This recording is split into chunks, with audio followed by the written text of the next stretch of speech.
Hi everyone, my name's Juliet and today we're talking about essential custom metadata in Scrivener.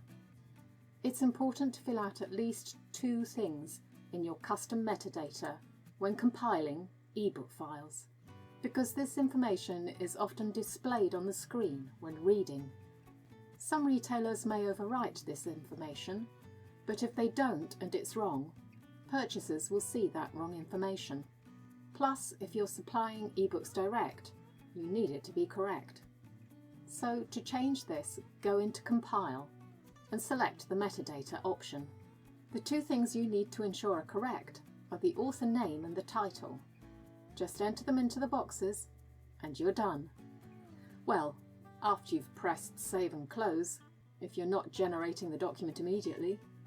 For more Scrivener videos, click here. Thank you for watching. And if you've subscribed, I'll see you next time.